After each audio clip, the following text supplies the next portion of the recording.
¿Qué tal? ¿Cómo están? Un gusto volver a retomar este espacio. Estamos en la máquina de escribir y ya nomás les quiero presentar a el personaje con el que vamos a conversar hoy día. Él es periodista, escritor, filósofo, también es abuelo, es padre, es esposo, ya nomás lo tenemos en línea. Estamos con Hernán Cabrera Maraz. Hernán, ¿qué tal? ¿Cómo estás? He hecho un resumen bien conciso de tu persona. ¿Está bien o me equivoqué? ¿Qué tal, Hernán?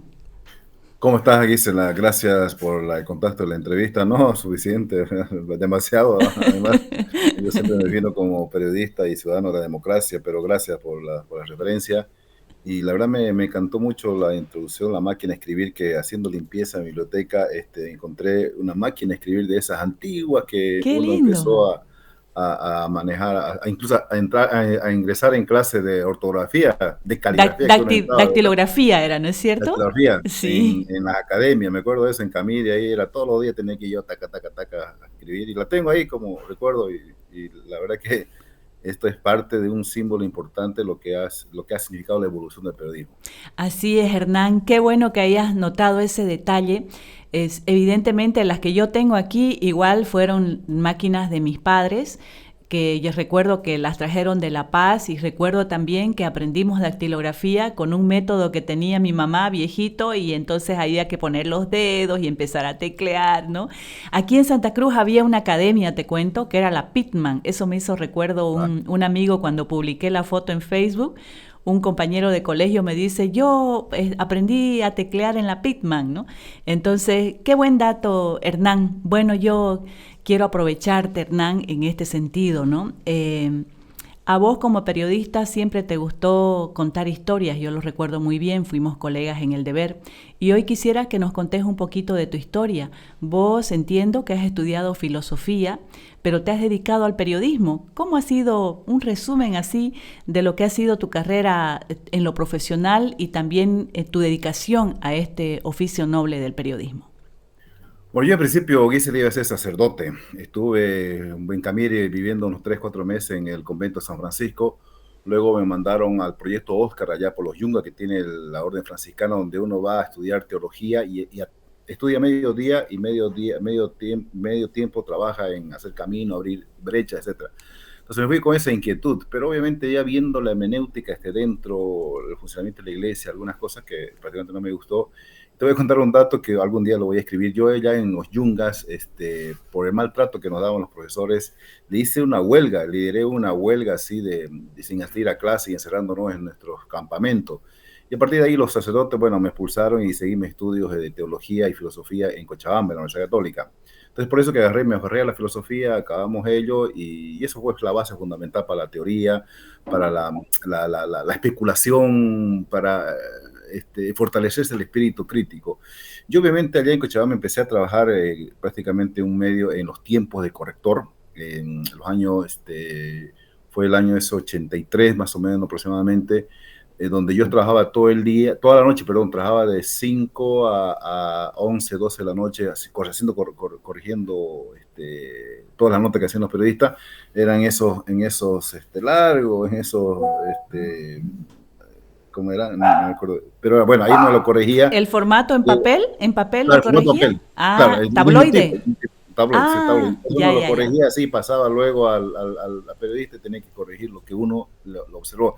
Entonces ahí empezó y eso obviamente fue importante, determinante, y a partir de ahí ya, bueno, tuvimos que venir a Santa Cruz, acabando mis estudios, haciendo todos los procedimientos. Vinimos acá, empecé a trabajar en el mundo también como corrector, estuve corto tiempo de 3 meses aproximadamente haciendo corrección. Y bueno, como prácticamente el periodismo siempre me llamó la atención porque yo en pelado en colegio y también en la universidad hice periódicos murales, hacía periódicos para distribuir artesanalmente y eso fue prácticamente la base, ¿no? Y trabajé Ujú. aquí luego en Canal 5 con Negro Ari, incluso con esta gente que eran los pioneros en la televisión. Yo Ajá. fui luego de él con Miguel Torrejón, que también nos conocimos allá. Trabajamos en Canal 5 durante unos 4 años, ¿no? ¿Qué Pero un poco, hacías en la televisión, Hernán? Perdón que te corte. ¿Qué hacías en la perdón. tele? ¿Qué hacías en la tele, en el Yo era Canal 5? periodista. Ah, Bueno, periodista. me vieron como periodista, reportero de calle y bueno, titulito me pusieron como jefe de prensa, ¿no? Que obviamente uno no es tanto jefe de prensa que se sienta en el escritorio y empieza a creer, no, hay que hacer lo mismo, ¿eh? Ir a las calles, reportear, etcétera. Y fue esos años importantes, ¿te acuerdas de Huanchaca, el año 86? Claro, claro. Que estuve justamente en ese meollo y me tocó cubrir Huanchaca.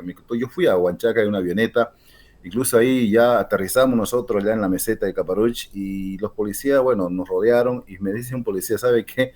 Estuve a punto de dispararle, porque lo confundimos con un narcotraficante, yo iba con una campera negra y de lente, ¿no? Entonces, Ajá. y estuve en Huanchaca, incluso esa noche ahí, después que se recogieron los restos del profesor Noel que Mercado y lo demás, se escuchaban tiros a lo lejos, ¿no? Parece que había una refriega entre los narcos y los policías. Mm. Entonces eso, y además luego vino el asesinato del diputado del Mundo Salazar, que también estuve presente yo en su momento haciendo la cobertura, era muy amigo mío el Mundo, incluso unas 2, 3 horas antes que lo maten, yo lo entrevisté allá por Cordecruz, y Ya. luego fue a su casa y lo mataron. Entonces, esos años 80 fueron intensos, ¿no? Y prácticamente consolidaron esa visión de asumir el periodismo como una opción política y social, Ujú. de los derechos humanos. Estos hechos han marcado bastante mi. Te voy a confesar algo que tampoco lo he dicho, ¿no? Claro que sí. Cuando hacía un reportaje sobre Huanchaca, investigando todos los TGMNG, no, cuando hice claro, Huanchaca en primer lugar, y agregando lo del Mundo Salazar, y eran años duros porque el narcotráfico tenía vía libre para todo. Los narcos, vos te acordás, estaban en comparsa, eran las fraternidades, eran Así era. los padrinos de todo. La gente acudía y le ponían los washingtones como si nada.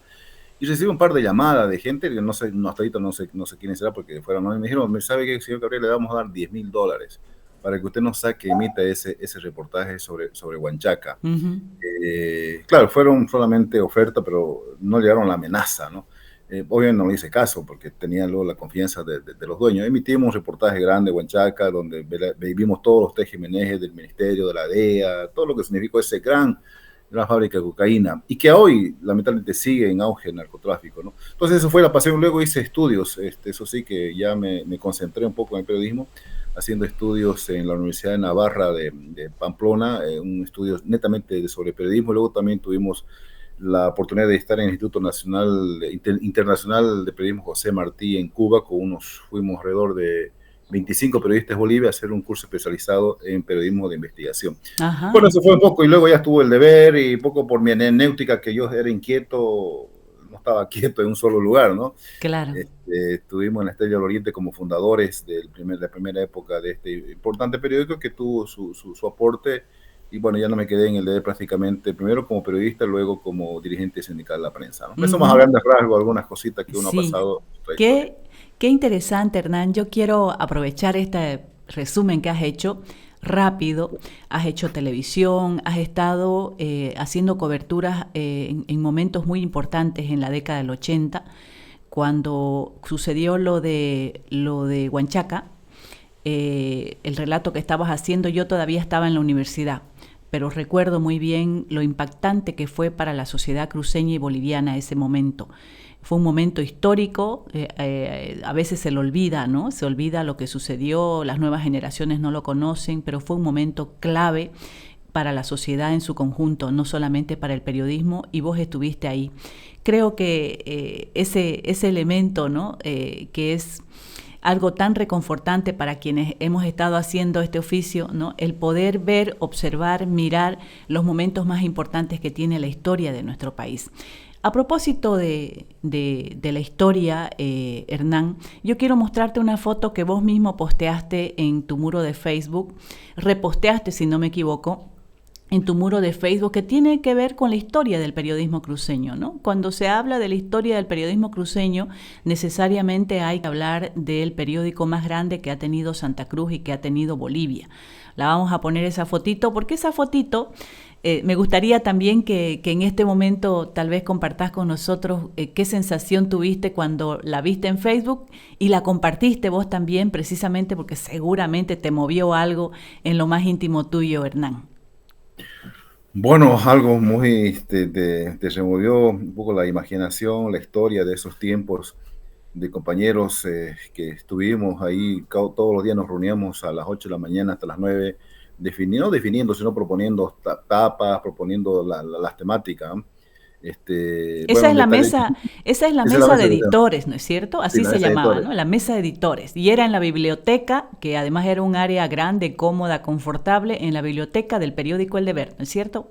Sí, sí, en la biblioteca, lo posteó, el autor de esta foto, bueno, que lo puso en su muro fue Osman, que también haciendo hincapié un poco en esos tiempos, el periodismo donde se discutía, se debatía, se hablaba sobre qué temas vamos a hacer, a quién íbamos a entrevistar. Además, bueno, El Deber era una empresa muy fuerte, consolidada económicamente en su tiempo, tenía la posibilidad de tener periodistas en diferentes áreas, política, social, sociedad, etcétera, ¿no? Entonces, daba esa oportunidad que luego seguramente vamos a hablar, el periodismo estuvo en crisis en lo que hace a la empresa periodística por muchas razones, ¿no? Ujú. Pero creo que El Deber ha cumplido y sigue cumpliendo un rol fundamental, agradecerle a todos los dueños por permitirnos, bueno, digo permitirnos porque tú también estuviste, yo Así también es, estuve, sí, como trabajando en las dos épocas, cuando estaba en Los Pozos, El Deber, y estuve ahí casi 2 a 3 años también, y peleándola duro porque éramos pocos periodistas y habría que hacer 5, 10, 8 notas, ¿no?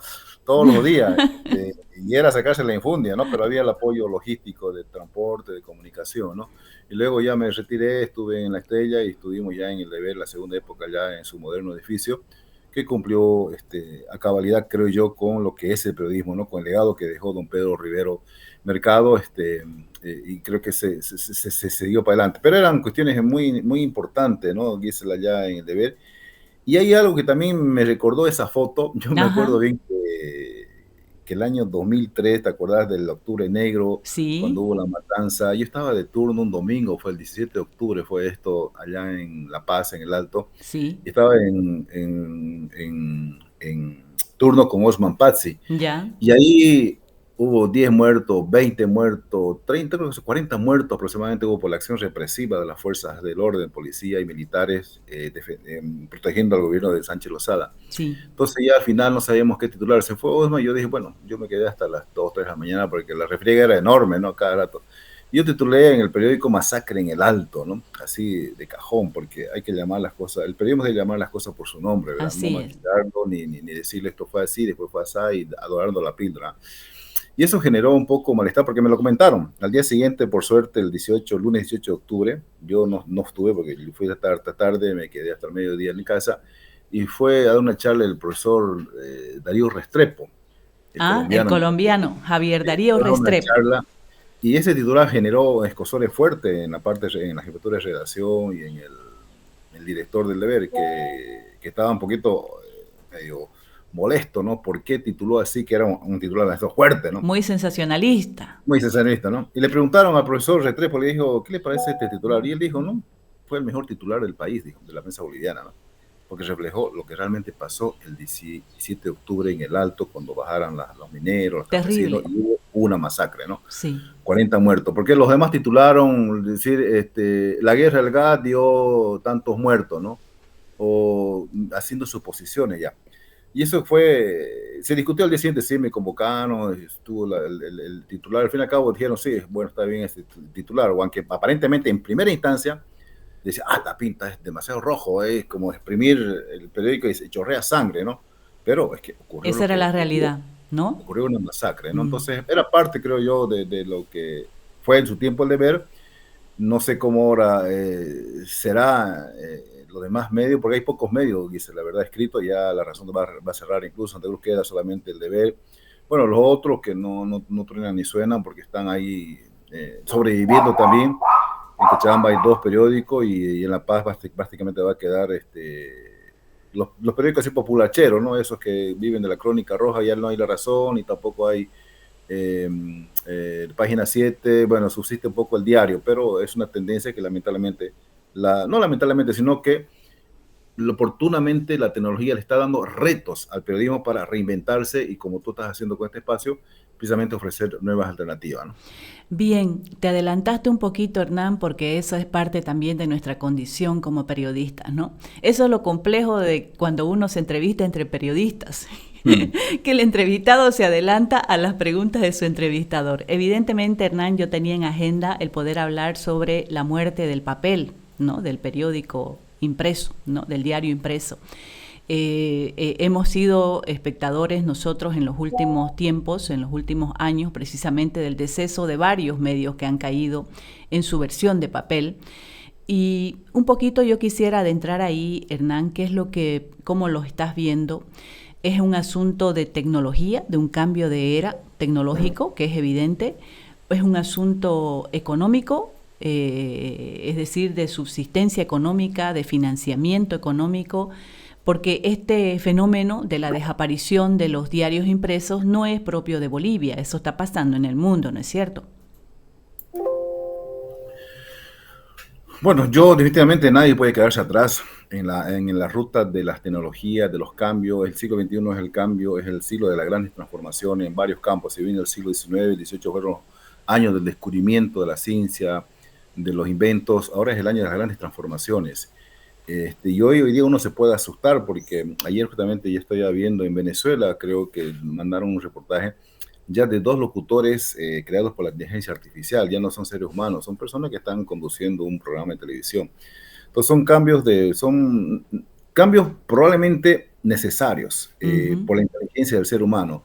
El ser humano es tan inteligente, dice la, que ha sobrevivido a todas las catástrofes de guerra, de pandemias, de desastres naturales, y seguimos, y sigue la humanidad viva, ¿no? Que tiene apenas de 350.000 años de historia prácticamente la humanidad como tal. Wow, aunque el universo, la Tierra, tiene millones, millones, millones de años. Pero el ser humano ha sabido adecuarse, sobreponerse y llevar adelante las tantas adversidades. Y hoy en día es prueba de ello. Nos está mostrando con toda la inteligencia y la creatividad, pues que es posible hacer periodismo probablemente por otras alternativas. No solamente el periodismo escrito, el papel se está viendo afectado, sino también incluso la cuestión de la edición de libros, también es otra industria que está en crisis en varios países. Pero yo creo que ahí están los periodistas para hacer una adecuación. Lo han hecho el país de España y otros están haciendo esa adecuación, ese equilibrio entre la tecnología, lo digital y el papel impreso. Yo quiero ser optimista, que el papel no muera, ¿no? Porque es una cosa que o aunque yo particularmente te digo, yo ya no recurro casi nada al periódico, o aunque sí a las revistas y a los libros, ¿no? Pero creo que va a seguir persistiendo, pero en la medida, Gisela, que se ofrezca un buen producto, ¿no? En la medida que exista un buen periódico, como lo hay en otros países, que te ofrecen un buen producto, ¿no? De investigación, de análisis. Yo sé que la Crónica Roja, las Nalgas, las Mujeres Hermosas, te dan audiencia o te dan lectura, ¿no? O el escandalete. Pero yo creo que todavía Santa Cruz está en un proceso, Bolivia está en un proceso de maduración, está en un proceso de cambio, de renovación en varios aspectos, no solamente electorales que se vienen, ¿no? Sino en la esencia misma del ser boliviano, ser cruceño. Hoy en día, quizás por los 18 años que hemos tenido de un empoderamiento de los sectores sociales, pues vos tenés sectores sociales que están fuertes, que exigen su derecho y que están despiertos, y que bien se agarran el celular y empiezan a informar, empiezan a hacer. Ahorita yo creo que hay casi 10 millones de periodistas en Bolivia.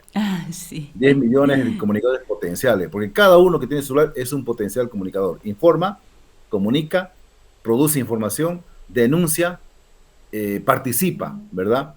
Y gracias a ello es que nos podemos enterar de muchas cosas en las redes sociales, o lo que hace el poder o lo que no hace el poder. No solamente el poder central, el gobierno departamental, municipal, etcétera, ¿no? Pero bueno, son retos importantes que creo yo, quienes tienen una empresa, una casa periodística tendrán, y ahí está el deber, luchando. Sabemos que hay crisis en el deber, están luchándole el día a día por la disminución de publicidad, porque no tiene publicidad, porque el periódico si antes era 32 páginas, ¿te acuerdas? Era un poco gruesito, ahora pues es delgadito, ¿no? Es flaquito, ¿no? Tiene apenas 24 páginas, y para de contar, está deporte, están todas las secciones. Entonces es un reto, creo yo, de poder sobrellevar, pero yo quiero ser optimista, no creo que el periódico muera, el papel impreso, ¿no? Ya. Tendrá que dar respuesta en función ya de las necesidades de la gente, ¿no? Y hacer un periodismo obviamente acorde, ¿no? A lo de esa. Bueno, últimamente ha muerto La Prensa, El Extra, ahora La Razón, ¿no? Entonces parece que no hay una reacción en sintonía con esa interesante propuesta que está planteando de que si nos dieran un mejor contenido, lo compráramos, digamos, ¿no es cierto? Yo creo que sí. Y otro problema que creo yo, el periodismo tiene que analizarlo seriamente, hacer la autocrítica, hacer la introspección, ver si lo que se está haciendo está bien o está mal. De eso quiero hablar, Hernán. ¿Cómo estás viendo el periodismo de hoy? Fíjate, Hernán, que el periodismo digital, es decir, la forma como se está difundiendo una noticia y cómo se la viraliza, pareciera que esa noticia estuviera presa, estuviera cautiva, estuviera bajo una dictadura que es la dictadura de los likes, es decir, hacen una noticia para que tenga más me gusta y para que sea viralizada. Más o menos ese es el objetivo, ¿no? No importa si esa noticia tiene una fuente de información de crédito, si esa noticia ha sido verificada, eso no importa. No importa si esa noticia ha sido contrastada, Hernán. Vos debés recordarte, en nuestros tiempos no podíamos publicar una noticia si no había sido en primer lugar verificada. En segundo lugar, contrastada. Buscaste la contraparte, se le decía, ¿no es cierto?, al periodista. Y esa contraparte hasta lo último de la noche antes del cierre siempre se la esperaba y luego si es que no contestaba se ponía, buscamos a no sé qué y no respondió o no. Entonces, pero siempre se buscaba la contrastación. Eso ahora se ha dejado de lado y lo único que interesa es que esa noticia se viralice y tenga la mayor cantidad de me gustas. Mira, Byung-Chul Han es un filósofo coreano en su libro Infocracia, que dice, que está en mi libro Filosofar la vida, que lo cito. Dice, la sociedad de la información, en cambio, está vacía de sentido. Solo el vacío es transparente. Hoy estamos bien informados, pero desorientados. La información no tiene capacidad orientativa, incluso una comprobación.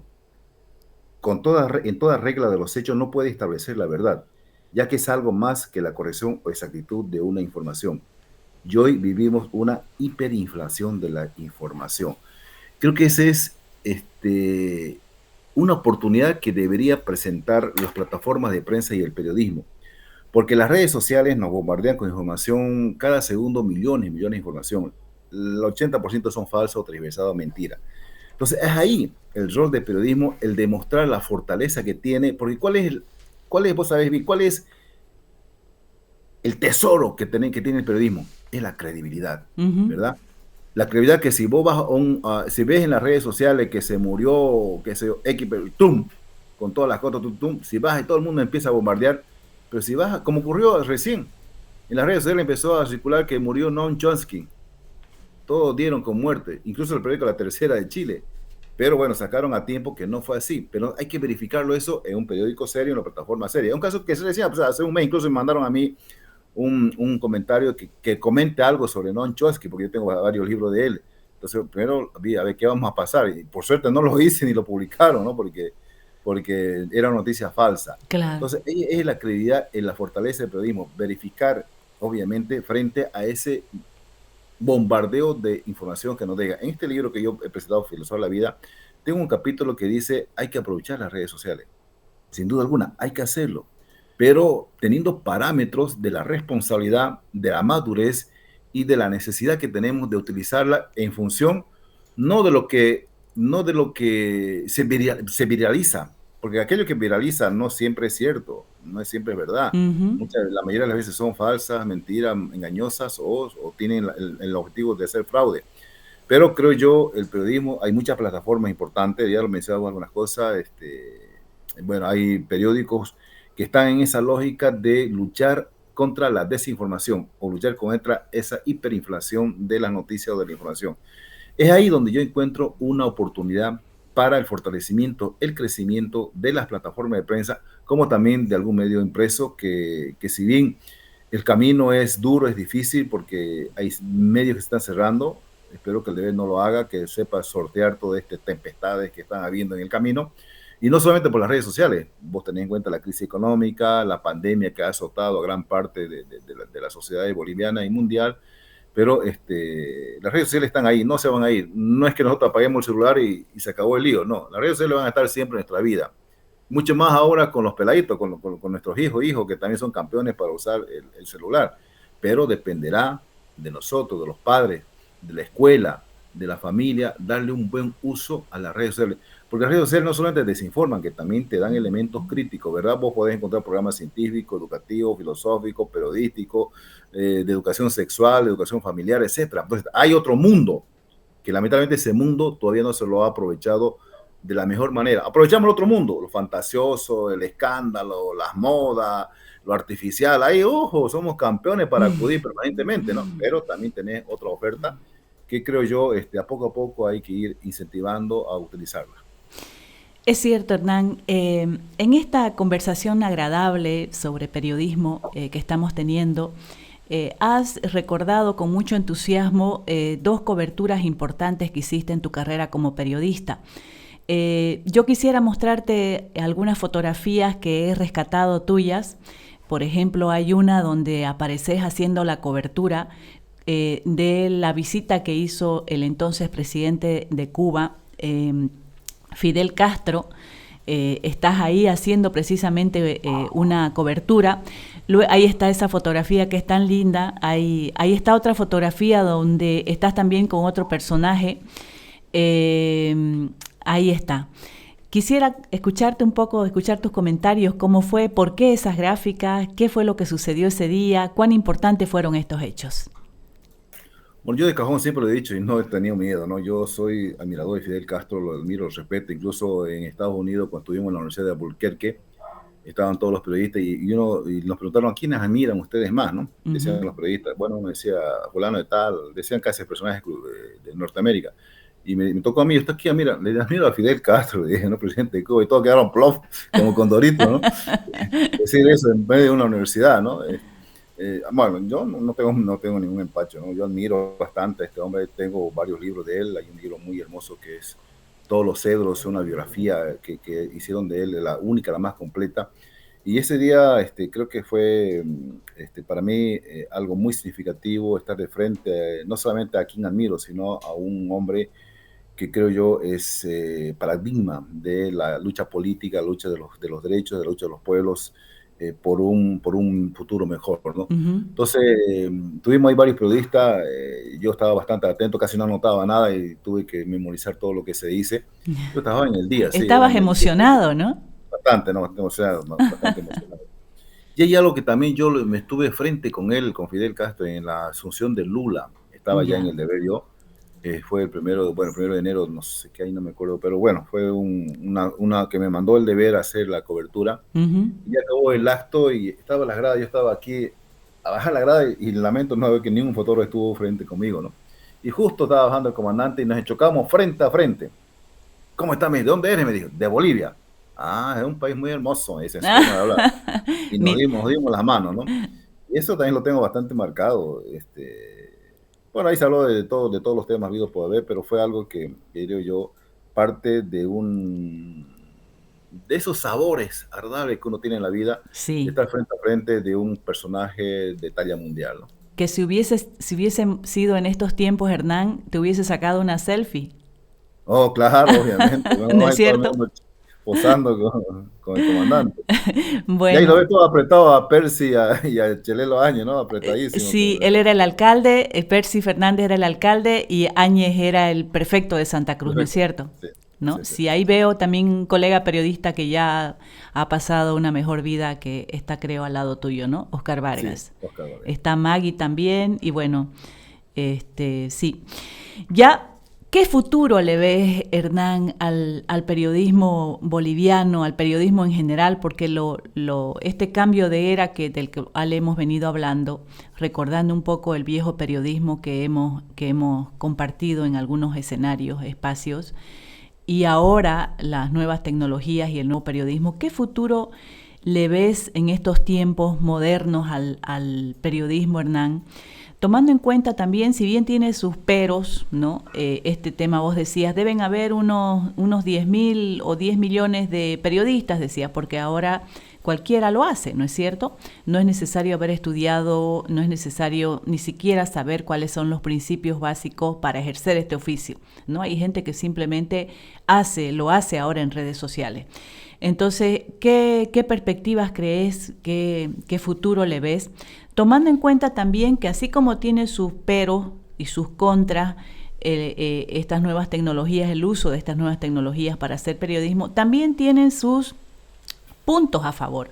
Por ejemplo, ahora no necesitas tener un canal de televisión o tocar las puertas de un canal de televisión para crear contenidos audiovisuales periodísticos. Ya lo podés hacer desde tus propias redes, que es lo que estamos intentando hacer nosotros. ¿Cómo lo ves, Hernán? Yo quisiera partir de lo que anteriormente te dije algo. Creo que las organizaciones de prensa, los periodistas deberían hacer un análisis realmente de lo que se está haciendo. Uh-huh. De lo que está haciendo, está bien, está mal, responde a las expectativas del pueblo, en qué medida el periodismo está polarizado también, en qué medida hay problemas, hay falta de credibilidad. Las últimas encuestas, que a mí siempre me mandan una encuesta de la Fundación ILDIS, y siempre preguntan los medios, y los medios ya cada vez, Gisela, la prensa cada vez está quedando relegada. ¿Cómo se informa hoy los medios, la gente? Las redes sociales, la televisión, el periódico y la radio. Más o menos ese es el orden de, bueno, las redes sociales, las plataformas de prensa, la televisión y el periódico está en cuarto lugar. Entonces la gente está acudiendo de forma permanente a ello, ¿no? Por la facilidad, porque no hay costos, ¿no? Pero yo ahí quiero hacer un poco hincapié en la necesidad de la autocrítica, de la autorreflexión. Porque cuando se cerró el periódico Página 7, me acuerdo bien que fue un evento yo y viendo las notas de prensa, todo el mundo le culpaba al gobierno, que el gobierno fue el autor del cierre de Página 7. Y como también ahora la razón se está culpando al gobierno porque le quitó publicidad, etcétera, ¿no? Entonces, ese es fácil, ahorita un expediente que podemos decir, bueno, el culpable es el otro, ¿no? Pero ¿y qué hicimos nosotros? Que realmente la administración económica, la administración financiera estuvo bien, estuvo mal, la administración de la noticia estuvo acorde a la gente que necesitaba esto, lo otro, hicimos el producto, etcétera, ¿no? Entonces, y eso es lo que no hay en estas alturas, por lo menos lo veo en las diferentes organizaciones de prensa, que están lógicamente en otro cantar, pero para mí, ahorita, un elemento central es la falta del autoanálisis y de una autocrítica sincera de quienes están en actividad permanente en ejercicio periodístico y en el ejercicio de dirigencial, ya se llame asociación de periodistas, federaciones de prensa, confederación, etcétera. Y es ahí que tiene que hacer un análisis importante. Correcto. Y lo otro, yo creo que el periodismo tiene retos, tiene oportunidades enormes que hay que aprovechar al máximo. Porque si bien las redes sociales es fácil acudir, no tiene costo, podemos en nuestro celular informarnos lo que está pasando ahorita en estos momentos aquí en la China, donde sea, pero el periodismo debe verlo como una oportunidad para no adelantarse, porque es difícil adelantarse. Lo que ahora hay que responder a las preguntas, ya no el qué pasó, dónde pasó, sino hay que respondernos el por qué pasó eso. Y eso necesita la gente leerlo al día siguiente, o por lo menos en un espacio, porque ya el qué pasó ya queda ayer, ¿verdad? Ya porque pasó. Ya pasó. Ya pasó. ¿Dónde pasó? Pasó en Palmasola, ya, pasó allá. ¿Verdad? ¿Cómo pasó? Fue así, que bloquearon, que desbloquearon. Tiene que haber más explicación, ¿no es cierto? El por qué pasó, y eso es lo que están haciendo en otros periódicos de Europa, de España, el por qué pasó tal cosa. Y eso es lo que vos ves, no hay esa explicación. Que son los contextos, ¿no? Todo está descontextualizado, ¿no? Totalmente. Y la gente necesita, por lo menos yo y mi familia, a veces me llama mi hermano y dice, oye, ¿y por qué pasó tal cosa? Me dice, ¿no?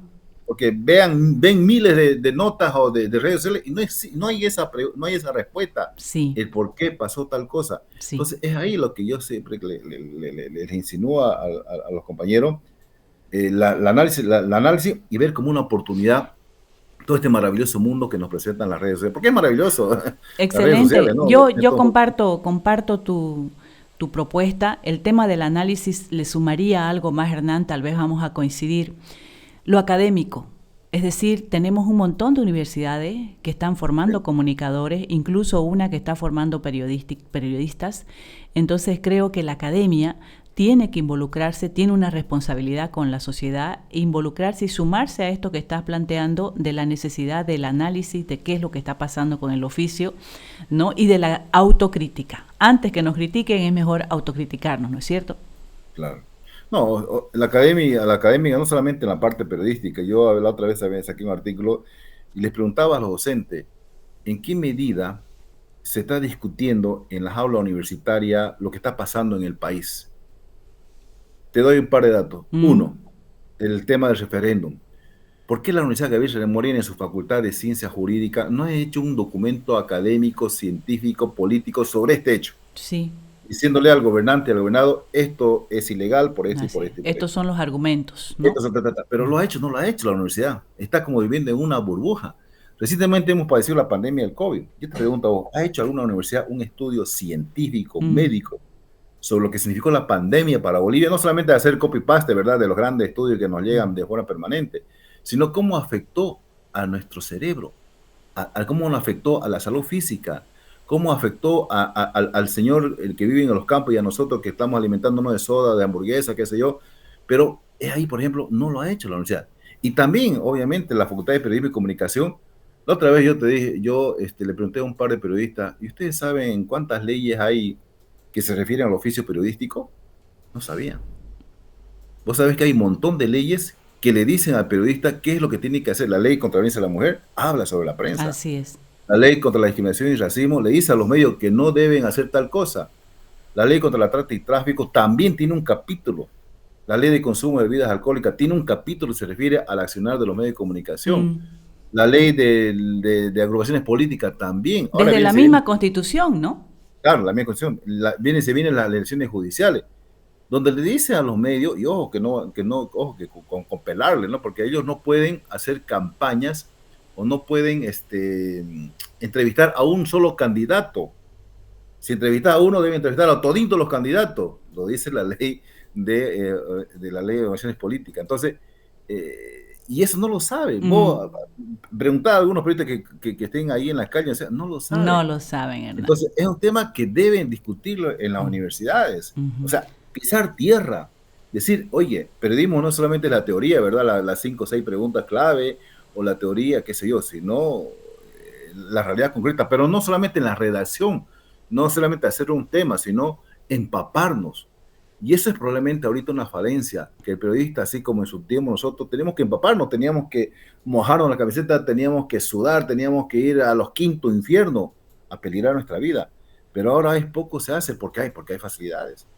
Porque a un medio de comunicación, un ciudadano le manda un video de un accidente, pum, le manda un video de una pelea, y eso lo aprovecha, obviamente lo aprovecha al máximo, pero creo ahí está el reto, la autocrítica, el análisis, la académica que debe cumplir un rol fundamental, pero empaparse a hacer lo que el estudiante, el compañero estudiante, pise tierra, Ujú, ¿verdad? ujú. Y el periodismo ver como una oportunidad que tienen en las redes sociales para obviamente alzar cabeza y esperar no esperar, sino hacer un mejor periodismo. Así es. Hernán, cuando te presenté en principio dije que eras periodista, escritor, filósofo, defensor de los derechos humanos. Recuerdo muy bien algunos reportes tuyos, incluso uno no se olvida de eso. Yo recuerdo varios reportes tuyos relacionados a la defensa de derechos humanos, sobre todo en episodios de la historia boliviana, donde han habido víctimas de dictaduras, muertes, desaparecidos. Y yo recuerdo que siempre te interesaste por esa temática como periodista. Después fuiste representante del Defensor del Pueblo aquí en Santa Cruz. No quiero que terminemos este diálogo sin referirme a esa etapa tuya. Y después, últimamente, no sé si has colgado las chuteras en el periodismo, Hernán, no lo sé, pero últimamente te veo muy activo en el tema de la escritura, que me parece muy fabuloso, pero sobre todo vinculado a la filosofía. He visto unos videos también en tu Facebook donde provocas, digamos, con preguntas para que la gente pueda pensar y también pueda filosofar sobre la vida. Hernán, esos dos perfiles tuyos, defensor de derechos y también filósofo. Bueno, gracias. Bueno, mi paso por la Defensoría del Pueblo, que fueron 6 años intensos, importantes, con don Rando Villena, que falleció hace 2 o 3, hace 3 años. Mm, Fue para mí una época muy llena, muy intensa, en la que pudimos estar obviamente con la ciudadanía, con la gente, empapándonos de algo que yo lo hice siempre. O sea, cuando estaba haciendo periodismo, hice una opción por los derechos humanos, y a partir de la Defensoría del Pueblo creo que hicimos un papel importante, un papel que nos llevó a estar en varios hechos, como la masacre del 2013 que hubo en Palmasola, con 40 personas fallecidas, asesinadas prácticamente por una pelea de internos. Estuve también en la marcha del Timnis allá con los compañeros indígenas haciendo todo el procedimiento, todo el proceso. Se hizo un informe luego de la represión.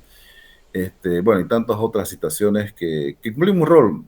fundamental. Y es por eso que yo tengo la hidalguía de reconocer a mucha gente y también la alegría, porque a veces cuando voy a algún pueblo indígena, cuando voy con las personas con discapacidad o la población de GLTB, o las personas adultas mayores, reconocen el trabajo y dicen, ah, qué bien, usted, gracias, don Hernán, por tal cosa, me dice, ¿no? Porque con usted podemos conseguir, si bien no muchas cosas, pero por lo menos alguna reivindicación. Y eso me alegra el alma que la gente sepa reconocer cuando uno lo ve o cuando ve una reunión en estos grupos que son vulnerables en sus derechos humanos. Y, y ahí estuvo la Defensoría del Pueblo cumpliendo un rol importante que es una institución fundamental a estas alturas. Hoy con Pedro Calizaya se está, creo, haciendo un buen trabajo, estando en varios conflictos y tratando de dar respuesta a la sociedad. Porque ¿a quién se debe la Defensoría del Pueblo? Se debe a la gente, al pueblo, y en la defensa de los derechos humanos.